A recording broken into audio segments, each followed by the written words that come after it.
Listo. Bueno, muy buenos días.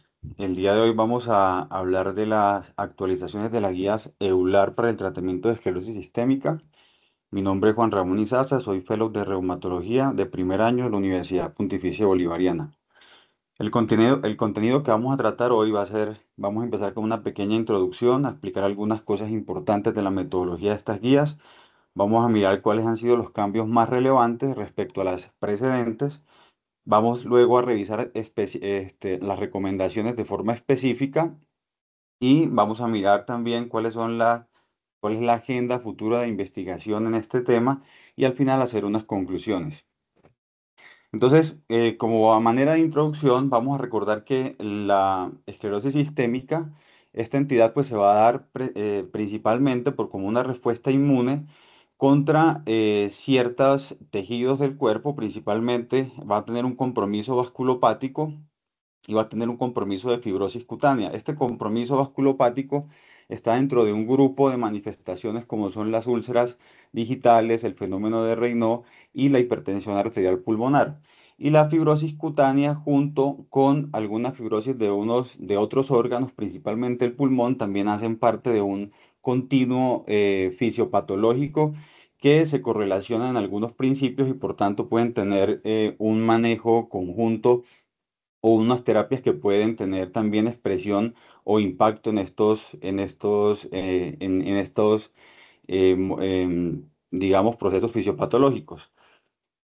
Sabemos que la esclerosis sistémica es una enfermedad bastante heterogénea y uno de los objetivos de esta guía es intentar estandarizar el manejo y mejorar también la atención a este tipo de pacientes. Estas recomendaciones se iniciaron en el 2019, luego se actualizaron en el 2017 y esta nueva actualización, que aunque fue publicada este año, trae información analizada hasta el 2023. Aquí hay que resaltar también, vamos también durante la charla a resaltar también las principales pues, novedades de esta actualización. Estas son las guías, este es el título de la guía, entonces se publicaron en Annals of Rheumatic Disease este año y su metodología pues está realizada, digamos, con el procedimiento operativo estándar que utiliza EULAR. Participaron 27 miembros de 17 países. Aquí se dio la novedad de que también pues, participaron algunos pacientes y esta revisión sistemática, como les mencionaba, se hizo desde enero de 2015 hasta marzo del 2023. Para aceptar las recomendaciones, se consideró que por lo menos el 80% de todos los participantes estuvieran de acuerdo. Esto es algo importante que más adelante vamos de pronto a tocarlo en alguna de las recomendaciones. Entonces vamos a empezar con los cambios más relevantes. Aquí en esta imagen es un poco para recordar cuáles son los dominios que puede afectar la esclerosis sistémica y vamos a ver que los cambios importantes se dieron en las recomendaciones que tienen que ver con la hipertensión arterial pulmonar, con la fibrosis cutánea y con la enfermedad pulmonar intersticial, teniendo en cuenta pues que la fibrosis cutánea y la fibrosis pulmonar pues hacen parte de un mismo continuo terapéutico o, digamos tienen unos principios fisiopatológicos similares. Entonces vamos a empezar a hablar de cada una de las recomendaciones. A nivel de la fibrosis cutánea, vamos a tener que se adiciona en esta guía el manejo con micofenolato y con rituximab principalmente. Recordemos que en la guía pasada del 2017 solamente se recomendaba el uso de metotrexate. Entonces vamos a ver a partir de qué estudios se incluyen micofenolato y rituximab. Este es un análisis post-hoc que se realizó de dos estudios muy famosos que se hicieron principalmente para esclerosis sistémica asociada a enfermedad pulmonar intersticial, el SLS1 y el SLS2, que fueron publicados en 2006 y 2016 principalmente, respectivamente. Vamos a recordar un poco estos estudios. El SLS1 y el SLS2 pues tuvieron 158 y 142 participantes. Su objetivo primario era mirar cambios a nivel de función pulmonar. Sin embargo, aquí también se midieron unos desenlaces a nivel cutáneo que se utilizaron para hacer este análisis. Entonces, miremos acá, pues los pacientes tenían una edad alrededor de los 50 años, la mayoría, el 70% eran pacientes femeninas, y vemos que el porcentaje de esclerosis sistémica difusa y limitada estaba entre 59, 60% a 40%, y tenían un score de Rodnan aproximado o un score de Rodnan medio de casi 15 puntos, lo que me está hablando de un compromiso cutáneo por lo menos entre moderado y severo. Y digamos, la media en este grupo de pacientes en los que tenían esclerosis sistémica cutánea difusa era incluso un poco más alto, estaba alrededor de 20 puntos del score de Rodnan. Entonces, ¿cuáles fueron los principales resultados? Como ustedes pueden ver aquí en la gráfica, los pacientes que estaban recibiendo o que recibieron manejo con ciclofosfamida y con micofenolato tuvieron una mejoría en este score de Rodnan marcada respecto a los pacientes que recibieron placebo. Esta diferencia fue estadísticamente significativa tanto para los grupos que recibieron tratamiento respecto al placebo, pero entre estos tres grupos no hubo una diferencia estadísticamente significativa. Acá en este gráfico simplemente para ver que cuando se mira por esclerosis sistémica cutánea limitada o cutánea difusa, como es este caso, vamos a ver que los pacientes con esclerosis cutánea difusa tuvieron en proporción, una mejoría incluso clínicamente más significativa porque fue de más de 5 puntos, una pérdida de más de 5 puntos en este score que está a favor pues, del micofenolato y de la ciclofosfamida.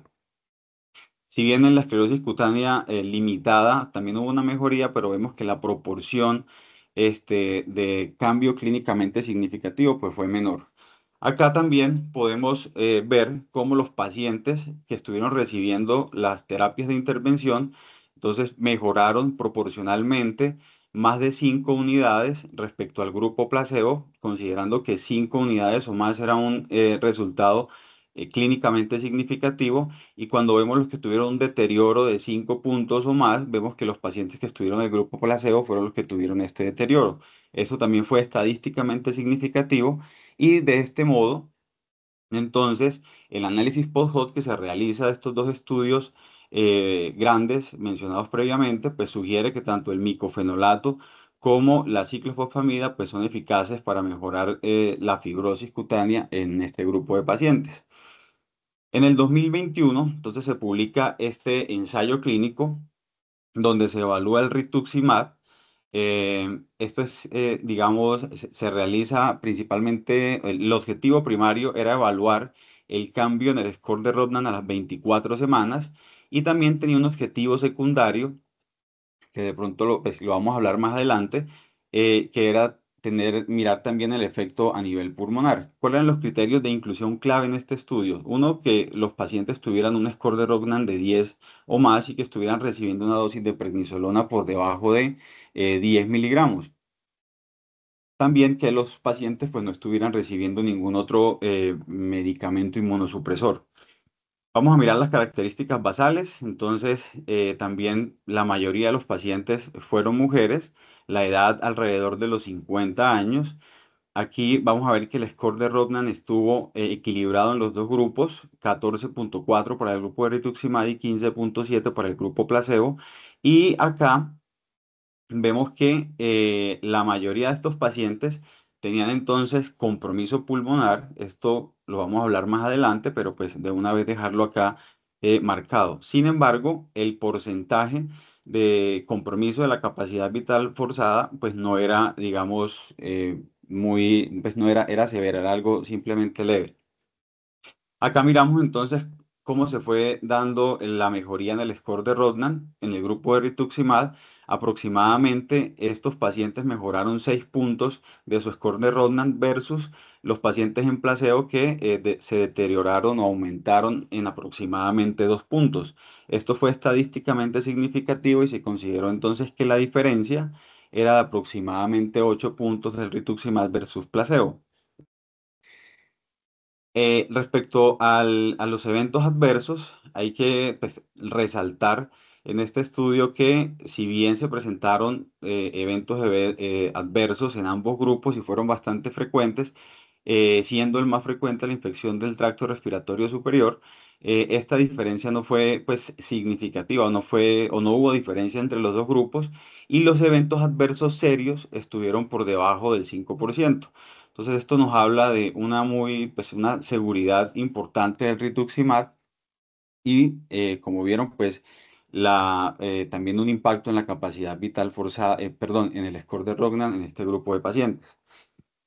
El tocilizumab también se consideró como una terapia para la fibrosis cutánea, principalmente en pacientes con esclerosis cutánea difusa en una fase temprana. Sin embargo, vamos a ver que aquí el grado de recomendación sí cambia y vamos a ver por qué cambia el grado de recomendación. Entonces, este estudio, este ensayo de fase 3 que fue publicado en el 2020 fue, digamos, seguido de un ensayo fase 2 donde el tocilizumab había mostrado efectos sobre el score de Rodnan.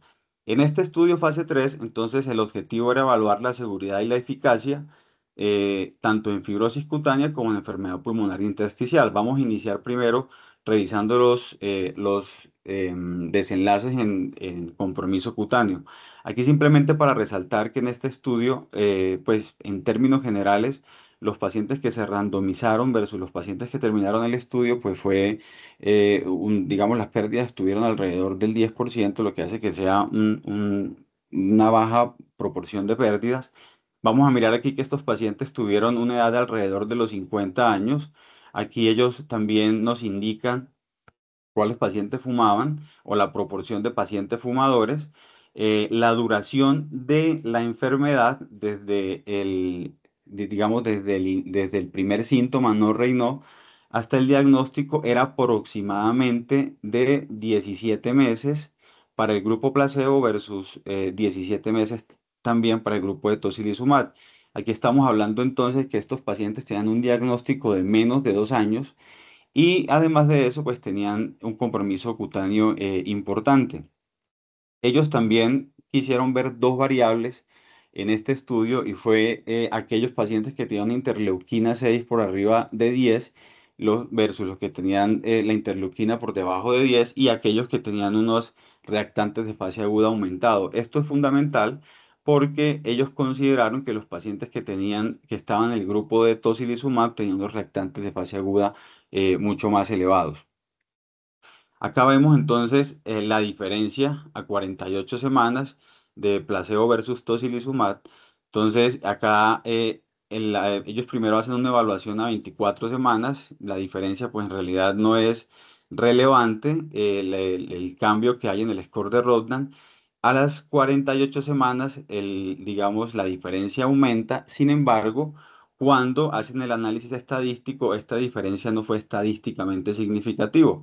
Ellos entonces hacen un análisis estratificado donde hablan de un cambio del 20, 40 y 60% en el score de Rodnan basal y reportan este resultado mencionando que sí hubo una diferencia significativa en una mejoría de por lo menos un 20% del score de Rodnan basal para los pacientes que estaban en el grupo de tocilizumab.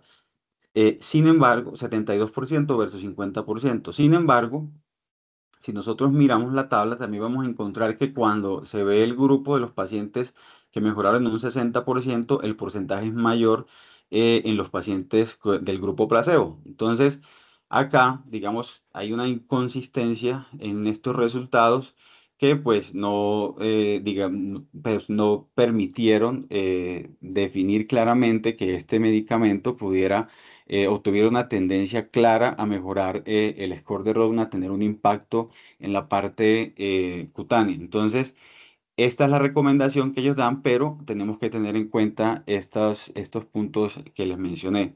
Respecto a la seguridad, vamos a ver que la mayoría de estos pacientes, de los pacientes que estaban en el grupo de tocilizumab, presentaron reacción en el sitio de inyección del medicamento respecto al grupo placebo, pero en los demás desenlaces o en las demás variables pues no hubo una diferencia. Incluso la proporción de eventos adversos en el grupo de tocilizumab fue menor en muchos de estas variables. Entonces, si bien no se alcanzó el objetivo, el punto de evaluación primario, sí, o el objetivo del estudio, sí podemos ver que el tocilizumab, pues, es un medicamento seguro. Entonces, a nivel de conclusión de esta parte de la fibrosis cutánea en pacientes con esclerosis sistémica, pues yo considero que la evidencia mostró que el micofenolato y el rituximab disminuyen la fibrosis cutánea. Sin embargo, la evidencia no mostró un beneficio claro de tocilizumab en este tipo de compromiso.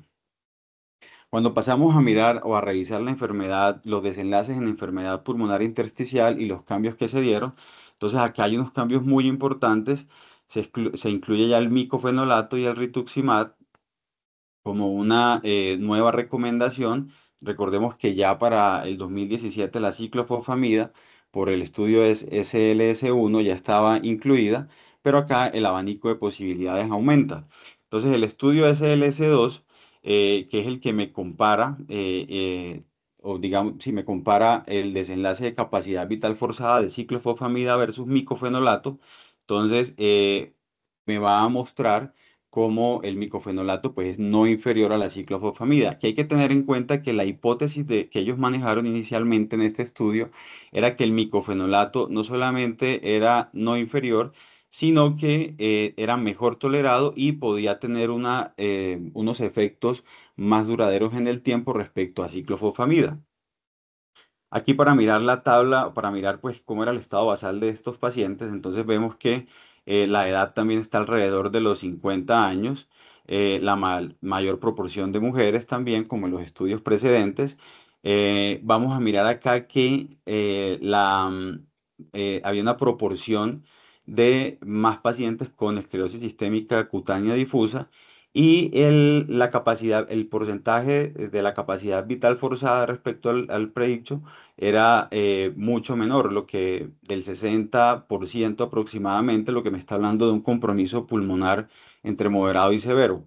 Aquí también entonces se midió el score de Rodnan, pero pues vamos a enfocarnos primero en este desenlace de pruebas de función pulmonar.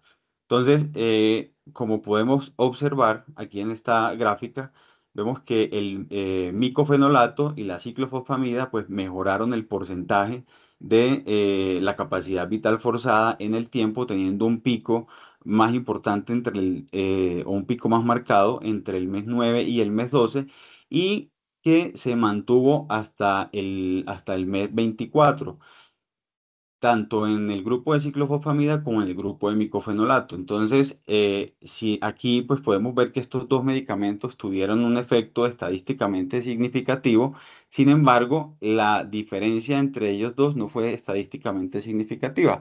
Entonces, ellos inicialmente habían planteado al micofenolato como un medicamento que podía tener resultados superiores en el tiempo respecto a ciclofosfamida, pero pues no hubo diferencia, entonces se consideró que el micofenorato era no inferior a la ciclofosfamida. Aquí simplemente para mostrarles que en estos desenlaces no hubo un cambio importante, o sea, no hubo una diferencia entre ambos grupos en la capacidad total pulmonar, en la capacidad vital forzada, en la difusión de monóxido y también en la evaluación que se hace desde el punto de vista clínico con los pacientes y con los médicos o los investigadores, pues tampoco hubo una diferencia importante entre los dos grupos. En lo que sí se diferencian, y ya pues eso se ha mencionado en otros estudios, es que en la ciclofosfamida, en los pacientes que recibieron ciclofosfamida, estos tienden a hacer más eventos de leucopenia y trombocitopenia respecto a los pacientes con micofenolato, pero si vemos los eventos adversos graves, vamos a ver que en realidad pues no hay una diferencia marcada, incluso en micofenolato pues en cantidad se presentaron más, pero no hay una diferencia estadísticamente significativa. Recordemos que este estudio se realizó con ciclofosfamida oral, que es una de las debilidades que se le reportan a este estudio, dado que pues la ciclofosfamida intravenosa es más segura y también es mejor tolerada por los pacientes. Pero los resultados nos muestran entonces que el micofenolato no es inferior a la ciclofosfamida para el tratamiento de la enfermedad pulmonar intersticial. Entonces, ¿cómo ingresa o cómo entra rituximab como una recomendación para la enfermedad pulmonar intersticial en esclerosis sistémica? Entonces, el estudio recital que se llevó a cabo en el Reino Unido, en este estudio lo que hizo fue comparar la eficacia y la seguridad del rituximab intravenoso versus ciclofosfamida intravenosa. Entonces, esto es, digamos, este estudio, pues me parece que es importante para nosotros, dado que esta es el tipo de o la presentación de ciclofosfamida que nosotros utilizamos. Ellos utilizaron ciclofosfamida, una dosis de 600 miligramos por metro cuadrado, y utilizaron 1 gramo de rituximab el día cero y a las 2 semanas. El criterio de valoración primario fue la capacidad vital forzada a 24 semanas y el secundario fue la capacidad vital forzada a las 48 semanas. ¿Cómo fueron entonces el estado basal de estos pacientes o cómo se estuvieron distribuidos? Entonces vamos a ver que la edad también está alrededor de los 56 años, mayor proporción de mujeres, mayor proporción de pacientes blancos en este estudio, teniendo en cuenta que es el Reino Unido. Y vamos a ver que estos pacientes, aquí en este estudio, no solamente se tuvo en cuenta la esclerosis sistémica, sino también otras enfermedades del tejido conectivo como las miopatías inflamatorias y la enfermedad mixta del tejido conectivo, pero vemos que alrededor del 40% de este grupo tenían esclerosis sistémica y ese es el que vamos a analizar. El porcentaje también de capacidad vital forzada estaba comprometido, más o menos de una forma pues moderada. Vemos acá entonces que en general estos pacientes eh, si bien la ciclofosfamida presentó una mejoría en mililitros mayor que el rituximab, esta diferencia no fue estadísticamente significativa. Y lo otro es que esta diferencia o esta mejoría pues se mantuvo hasta la semana 48. Respecto al perfil de seguridad, vemos que en la ciclofosfamida los eventos adversos fueron mucho más frecuentes, casi un tercio más respecto a los pacientes con rituximab, y que los síntomas gastrointestinales estuvieron también presentes y fueron más frecuentes en este grupo. Esto hay que tenerlo en cuenta, dado que pues, los pacientes con esclerosis sistémica también hacen un compromiso gastrointestinal importante. Y también los trastornos del sistema nervioso fueron algo más frecuentes en los pacientes con ciclofosfamida. Digamos, trastornos de tipo respiratorio sí fueron más frecuentes en los pacientes con rituximab. Entonces, este estudio básicamente lo que nos muestra es que los pacientes, digamos, el rituximab también es una opción terapéutica para los pacientes con enfermedad pulmonar intersticial y esclerosis sistémica y tiene un perfil de seguridad pues muy bueno si lo comparamos con ciclofosfamida. Este estudio que ya lo habíamos revisado en el componente de fibrosis cutánea, tuvo digamos, tuvo una segunda parte, una etiqueta abierta, que se fue desde la semana 24 hasta la semana 48. Entonces, los pacientes que venían con placebo empezaron a recibir rituximab y vamos a ver entonces cómo fueron los desenlaces respecto a capacidad vital forzada. Entonces, bueno, ya de estos pacientes acá ya sabemos la proporción de hombre-mujer, la edad media. Miremos que aquí sí quiero resaltar un poco y es que la capacidad vital forzada no estaba tan comprometida en estos pacientes y que ellos también habían recibido previamente terapia inmunosupresora, pero sin embargo en este momento solamente se iban a encontrar con rituximab. Entonces, vamos a ver aquí en la capacidad vital forzada cómo los pacientes que estuvieron inicialmente en el grupo de rituximab mantuvieron esa mejoría hasta la semana 48 y los pacientes que venían del grupo placebo, al pasar al grupo de rituximab, también empezaron a presentar una mejoría hacia el final del estudio, hacia la semana 48, tanto en capacidad vital forzada como en difusión de monóxido. Si comparamos entonces la ganancia que los pacientes presentaron en capacidad vital forzada, vemos que los del grupo que inicialmente estaban con rituximab presentaron una ganancia mayor al terminar las 48 semanas. Estos pacientes que estaban en el grupo placebo y que habían experimentado un deterioro de su capacidad vital forzada digamos que presentaron una mejoría. Entonces, estos resultados también me están mostrando que el rituximab tiene también un impacto en capacidad vital forzada y en pruebas de función pulmonar. Ahora bien, vamos a revisar esta indicación que también es nueva dentro de esta guía, y es que el nintedanib también se incluye como una terapia o una opción terapéutica para los pacientes con enfermedad pulmonar intersticial, pero vamos entonces a ver en qué se diferencia de los otros estudios. Hay que recordar que este estudio se publicó en el 2019. El nintedanib pues, es un inhibidor de la tirosina quinasa que para ese momento había demostrado tener efectos antifibróticos y antiinflamatorios en modelos preclínicos de esclerosis sistémica y enfermedad pulmonar intersticial, y también había mostrado efectos en pacientes con fibrosis pulmonar idiopática, sobre todo disminuyendo el deterioro, disminuyendo el progreso de la enfermedad. Entonces acá se plantea como objetivo investigar la eficacia y la seguridad del nintedanib en pacientes con enfermedad pulmonar intersticial, y la evaluación primaria fue también la capacidad vital forzada a las 52 semanas. Esta es la forma como se randomizaron los pacientes. Aquí lo que quiero resaltar es que este estudio incluyó una cantidad de pacientes bastante alta, y las pérdidas también estuvieron por debajo del 10%. Esta es una de las fortalezas grandes de este estudio.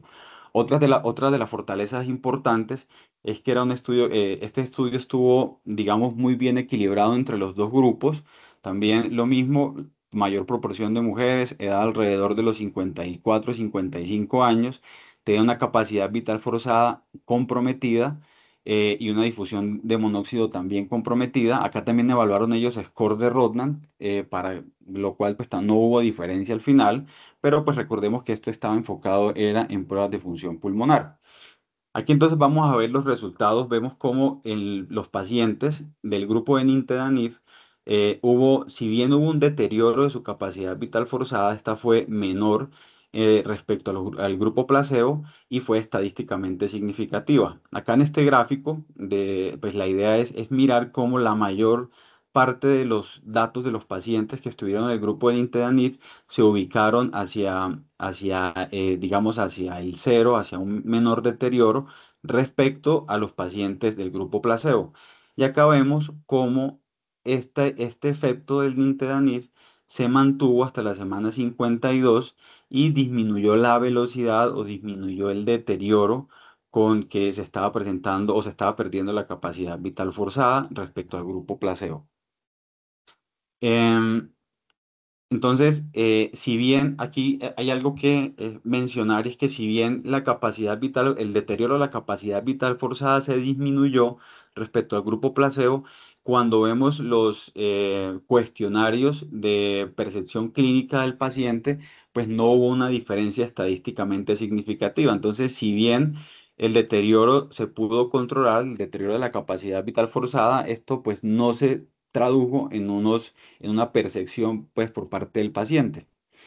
A nivel de seguridad, resaltar que si bien los eventos adversos serios en el grupo de Intradanib pues no fueron relevantemente, pues no fueron distintos, o no hubo una frecuencia distinta en ambos grupos, sí recordar que la diarrea, las náuseas y el vómito son efectos secundarios importantes con este medicamento.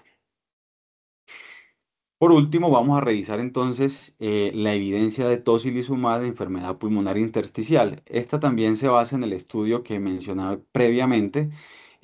Vamos a mirar acá que ya acá digamos, las pruebas de función pulmonar, como les mencioné con el otro, cuando lo revisamos ahorita, vimos que la capacidad vital forzada pues no estaba, la verdad, comprometida, y no todos los pacientes que se estudiaron acá tenían enfermedad pulmonar intersticial. Entonces, eso hay que tenerlo en cuenta. Primero, que el estudio fue diseñado, que en el diseño no se incluyó una totalidad de pacientes con enfermedad pulmonar intersticial, y que las pruebas de función pulmonar pues no estaban tan afectadas como en los estudios que revisamos previamente, y que incluyeron al micofenolato y al rituximab como indicación, y al nintedanib como indicaciones para el manejo de la enfermedad pulmonar intersticial.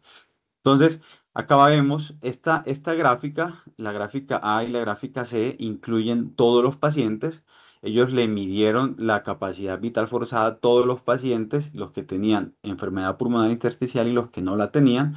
Vemos que hubo pues una mejoría estadísticamente significativa a favor del tocilizumab, tanto en capacidad vital forzada como en difusión en capacidad vital forzada, perdón.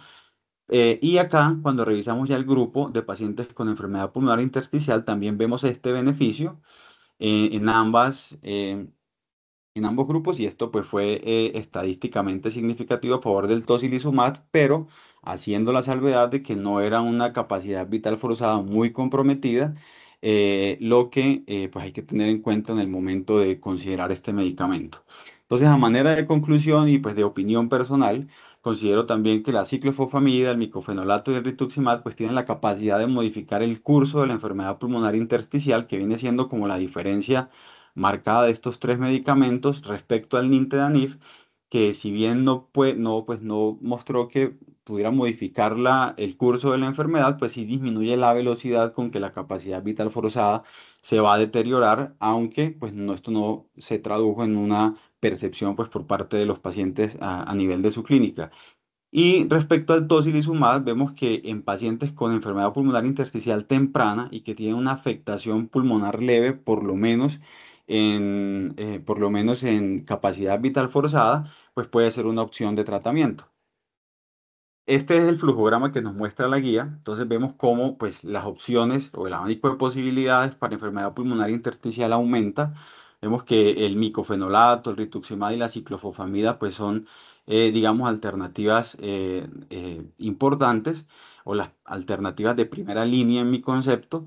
El nintedanib es un medicamento que se debe tener ahí para mí como en una segunda línea para combinar incluso con estos otros medicamentos y tener en cuenta entonces las características del grupo de pacientes que se estudiaron en el estudio, que se estudiaron con tocilizumab, perdón, para pues también tenerlo como una posible opción. Sin embargo, el grueso de la evidencia pues está en estos tres medicamentos principalmente. Cuando revisamos entonces hipertensión pulmonar arterial, esclerosis sistémica, aquí también hay un cambio muy importante, y es que ya se considera que la terapia o la combinación de dos medicamentos debe ser la terapia de primera línea. Ellos entonces vamos a ver cómo los inhibidores de la fosfodiesterasa 5 y los antagonistas de los receptores de endotelina vendría siendo la primera línea de este tratamiento.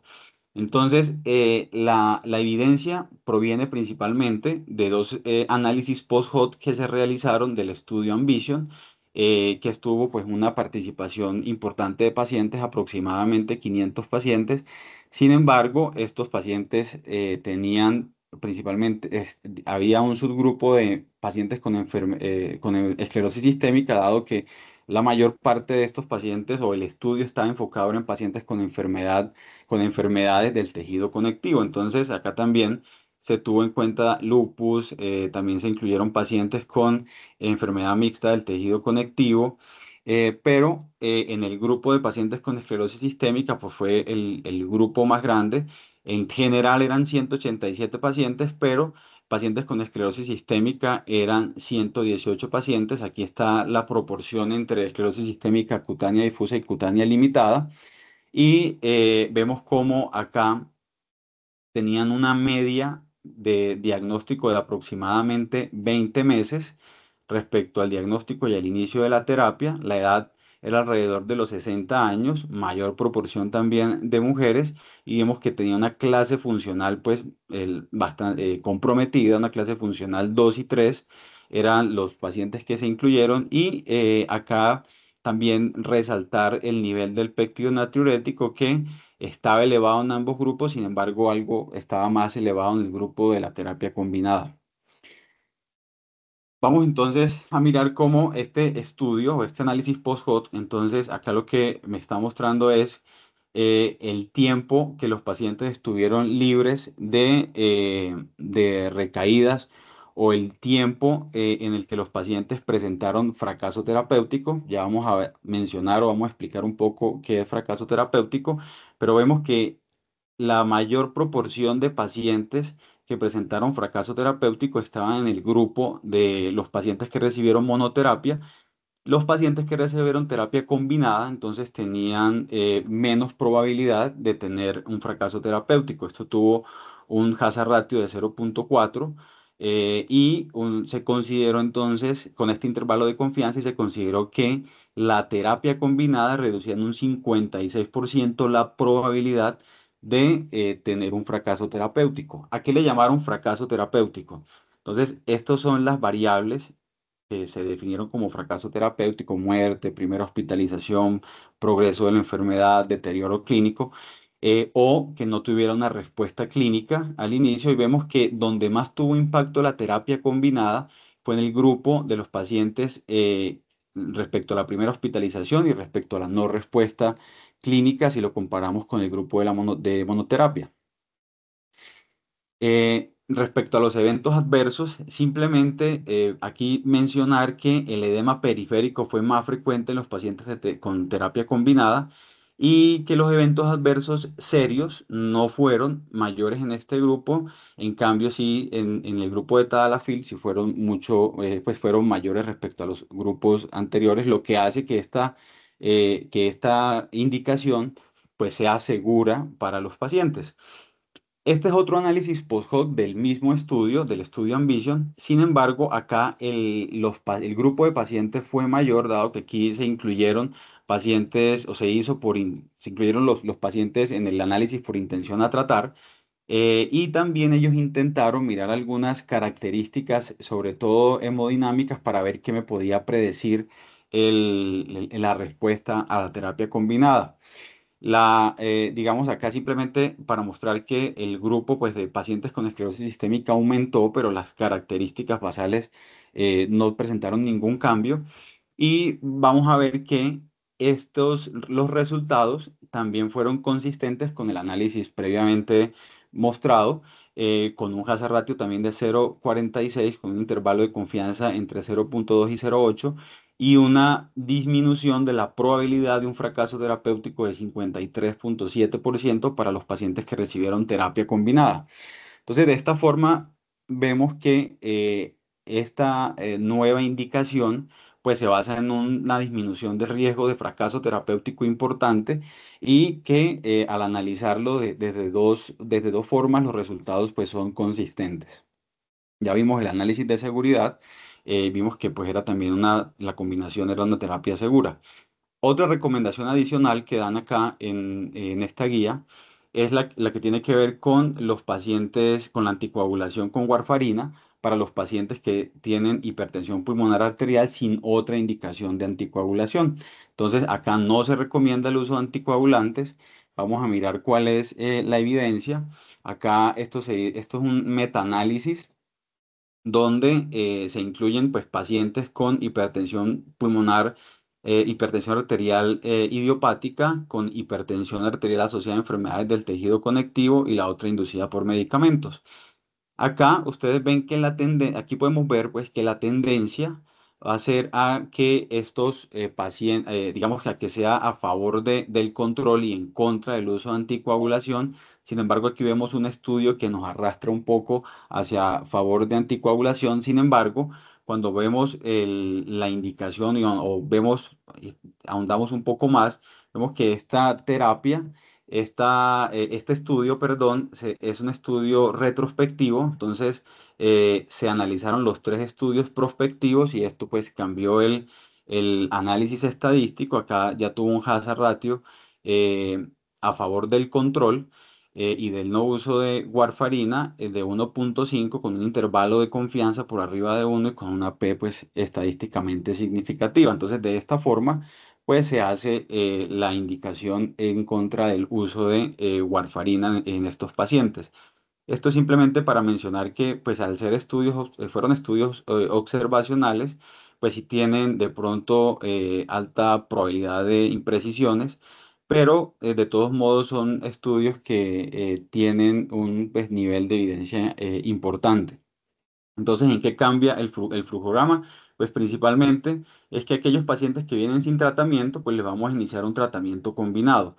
Aquellos que ya vienen con un solo tratamiento, vamos a intentar entonces adicionar un medicamento y vamos a ir evaluando cada 3 a cada 6 meses cómo está la función, cómo viene la clase funcional del paciente y dependiendo de eso, pues podemos ir adicionando, considerando otras terapias como Riociguat o también considerando análogos de las prostaciclinas, pero pues el cambio más importante es el inicio con terapia combinada.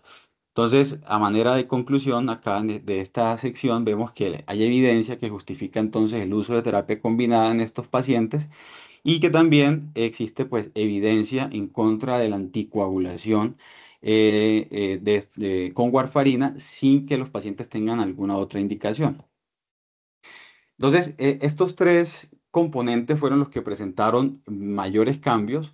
Ya el componente de crisis renal pues no tuvo un cambio respecto a las guías de 2017.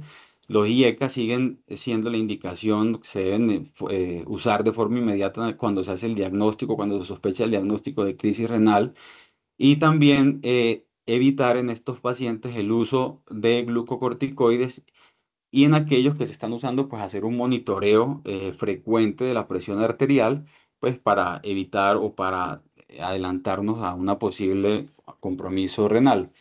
En los pacientes que en el compromiso gastrointestinal tampoco se presentaron cambios, al igual que en el compromiso musculoesquelético, ni tampoco en el manejo de los pacientes con úlceras digitales y con fenómeno de Raynaud. Y vamos a mirar acá entonces cuál es lo que esta guía ya, para finalizar, nos plantea como investigaciones a futuro. Entonces, es importante o nos plantea como unas nuevas temas de investigación para el futuro, la inmunosupresión para el compromiso vascular y el compromiso gastrointestinal, teniendo en cuenta que este compromiso es bastante frecuente en este grupo de pacientes. También buscar evidencia o tratar de tener evidencia sobre las intervenciones no farmacológicas en úlceras digitales. Mirar también, evaluar cuál es el riesgo cardiovascular de estas terapias biológicas que se mencionaron anteriormente y también mirar intervenciones ya sea farmacológicas y no farmacológicas para la calcinosis, que es también importante la esclerosis sistémica. Y a manera de conclusión, entonces, pues se considera que se presentaron cambios importantes en esta guía, impulsados por nueva evidencia, principalmente en fibrosis cutánea y enfermedad pulmonar intersticial.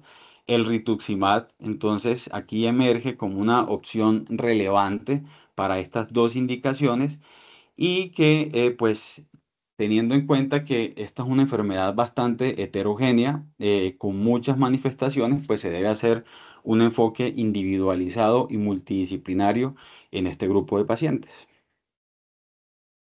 Entonces, bueno, muchas gracias y esto era lo que les tenía para hoy.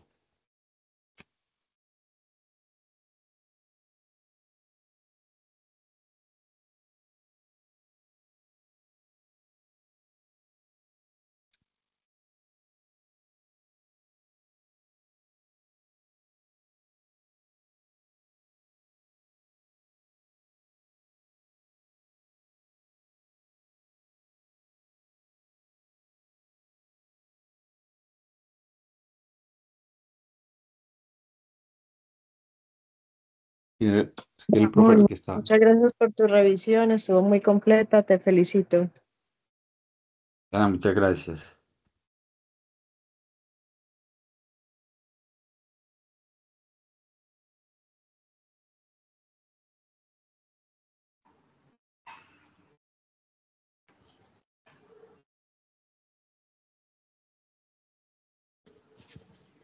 Ah, bueno, el doctor Francisco tiene la mano levantada. Tengo una pregunta para ti y para el grupo. En Colombia, con el sistema de salud que tenemos actualmente cada vez más difícil, ¿cuál sería la primera luz pues basado en la realidad de que nos dan y lo que no nos dan? ¿Cuál sería la primera línea en pulmón? Ciclofosfamida, no. Y en Sí, hipertensión profe. pulmonar. Sí, profe, también no lo mencioné dentro de las recomendaciones, pero pues el micofenolato entiendo que todavía no está autorizado para enfermedad pulmonar intersticial o no tiene, pues no está todavía, si no tiene esta indicación Entonces, en Colombia yo considero que la ciclofosfamida sigue siendo la terapia de elección en pacientes con enfermedad pulmonar intersticial y esclerosis sistémica, pues. Gracias. ¿Y qué piensan los compañeros del Pablo, Andrés, la doctora Diana, que está también acá en Colombia? No me refiero a lo que digan las guías americanas o europeas.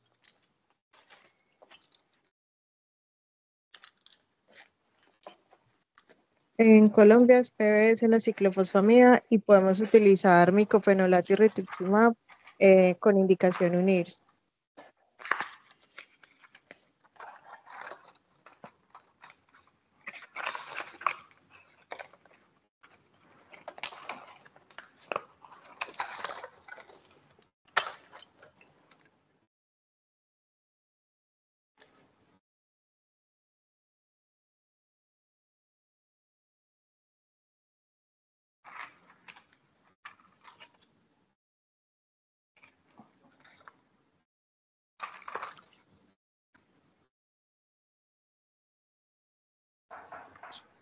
Juan, muchas gracias por la presentación, muy detallada, muchas gracias. Yo tenía una pregunta, no sé si de pronto en las guías la especificaron muy bien en los análisis por sus grupos, pues en los estudios que comparó micofenolato, ciclofosfamida. En definitiva, pues no mostró pues obviamente superioridad, que es lo que sabemos, pero no sé si encontraste algo con respecto al cuestionario en la sintomatología con respecto a la tos. No sé, no tengo como en la cabeza si cuál de los dos fue que demostró que en sintomatología de la tos, que esos pacientes se quedan mucho de tos, le fue como un poquito mejor o no a ciclofosfamida o micofenolato. Profe, no, digamos, no tengo ahí la información acá en las diapositivas, pero sí le fue mejor respecto a la tos a los pacientes de ciclofosfamida. Ok, listo, sí, sino que tenía curiosidad de eso, porque si muchos pacientes, y lo vimos ayer, ¿cierto? Con el paciente en consulta, una de las principales quejas de él era la tos, ¿cierto? Sí, Entonces, si bien no es como un resultado pues como muy diferencial pues, respecto al micofenolato, son cositas que también uno tiene que irse como apoyando en caso, pues como dependiendo del perfil del paciente, pero estoy de acuerdo con lo que dice la doctora Diana y el profe Vargas también con respecto a la parte inicial de ciclofosfamida en el escenario pues que tenemos hoy en día pues en Colombia, pero en los pacientes que yo he recibido me ha ido bien tanto con ciclofosfamida como con micofenolato en la parte pues de formulación, pero sí he visto pues obviamente más facilidad en la entrega pues de la ciclofosfamida como tal. He visto un poquito más de problemas o dificultades al momento de la entrega del micofenolato. Les ponen muchos, por más de que uno haga pues como el proceso inicial adecuado, les ponen como un poquito más de trabas, por decirlo así. Entonces yo creo que ciclofosfamida, de acuerdo también como dice